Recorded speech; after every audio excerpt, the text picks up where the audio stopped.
Hey there, everyone. Appreciate you joining me here on this Beyond the Forecast every Thursday. And of course, we are right here at Halloween. Hopefully you guys are having a enjoyable Halloween. Maybe if you've already gone out and done some trick-or-treating, or you are about to jump outside and go get some of the candy from your neighbors. We are going to get you prepared for not only this evening, but the colder weather ahead, because it is going to get downright chilly compared to the last several days. High temperatures today made it into the 70s. Very, very nice Halloween. Actually, the third warmest Halloween. The warmest ever Halloween was back in 1921 and also 1950. Both of those years, we had a high temperature of 78 degrees. The coldest, and this was the coldest low, was 20 bone-chilling degrees back in 1963. The rainiest was 1999, where we saw just over an inch of rainfall. And then the snowiest was last year, surprisingly enough. We had 1.1 inches of snowfall. Feels like that was a while ago, but no, it was a year ago that we did have a very snowy trick-or-treating and Halloween. I think a lot of us are glad that it is, yes, not ideal today, but a lot nicer than it was last year. We're going to continue to see those cooler temperatures behind today. High temperature today got up to 73, of course. That record, like we just mentioned, also set in 1950, along with 1921, was 78 degrees. Still pretty nice. We do have the cold front slicing through on the west side of the state. They're already in the 50s. We still are enjoying the 60s to around 70. Lapeer's still holding on to 70. And we've got a few sprinkles from Saginaw over towards Owasso. We'll show you what's happening on the west side of the state. Already 54 in Ludington. We've got some seriously chilly air moving on in.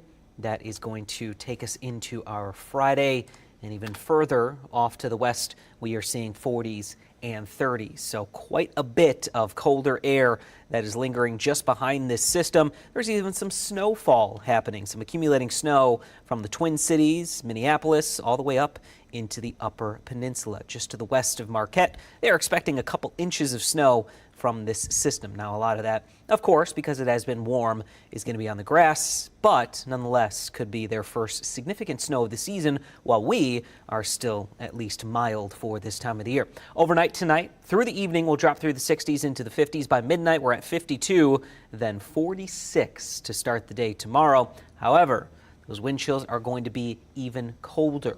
Wind chills will be in the 30s to start the day tomorrow, and they'll likely stay in the 30s all morning long until we see those high temperatures getting back up to only 48. So we're going to move about 30 degrees with our high temperature from yesterday at 78 to 48 tomorrow. Big time cold front. But we see these massive temperature swings every time we get into spring and fall, because we are changing seasons.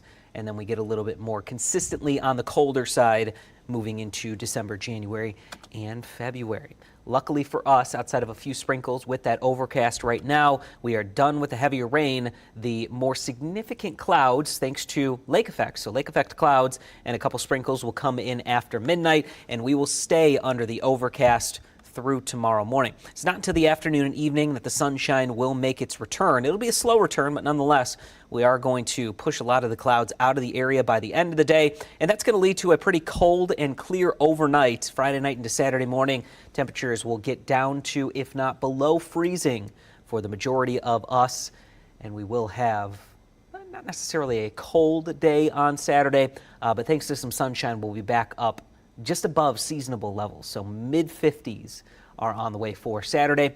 Then low to mid-50s on Sunday. We see another system that's going to move on in, bring some extra clouds, so very overcast end to the weekend, and a couple showers later in the day. More so afternoon and evening is when we'll see those rainier hours making their return.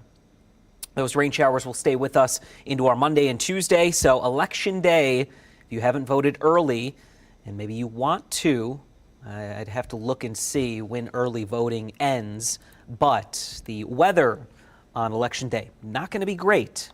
We are going to see a rain shower scattered about, won't be an all-day rain, and it will be windy. It'll kind of just be like a carbon copy of today. We'll see mid to upper 60s, maybe a couple spots getting to 70 once again. Very, very similar to what we are dealing with today. Some of those very windy conditions, some rain showers, cloudy skies and temperatures that are well above average. I'm going to look and see when the early voting ends in Michigan, just if you wanted to go, so you didn't have to worry about the rainfall.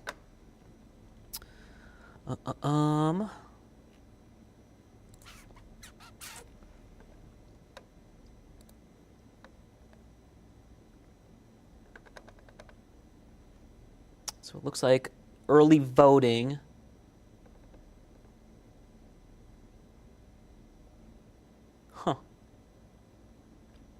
There's no real information on when early voting ends.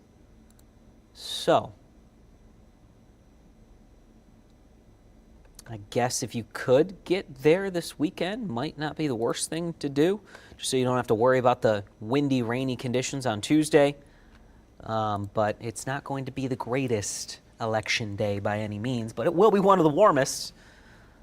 I have to check and see what our record high on that day is. If you bear with me, I'll be able to see for, I believe that's November 5th. Let me make sure. Yes, November 5th.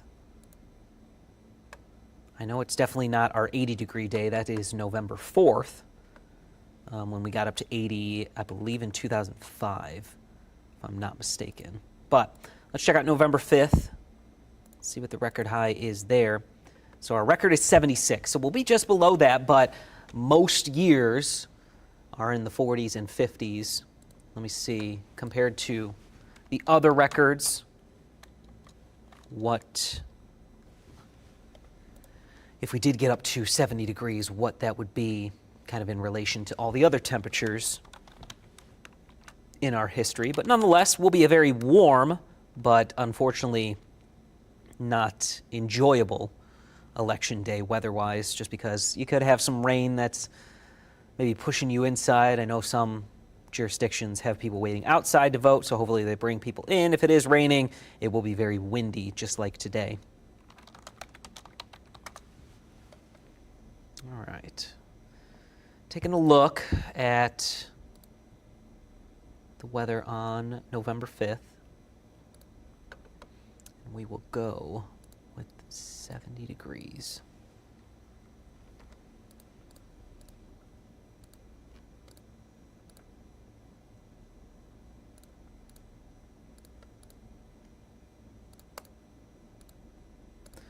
So, our record started in 1893, so we have a long stretch of time, 131 years, that we've been keeping temperature records. So going back into 1893, we're looking to see how many days were at or above 70 degrees on November 5th, on Election Day this year. Now, I know election days are different each year, but we're just talking about specifically this year, this election year, November 5th, or this election date. And there have only been 6 instances where November 5th was at or above 70 degrees. The warmest year was, again, 1978, but most recently we had 72 in 2022 and then 75 in 2015. We also had 71 in 2008.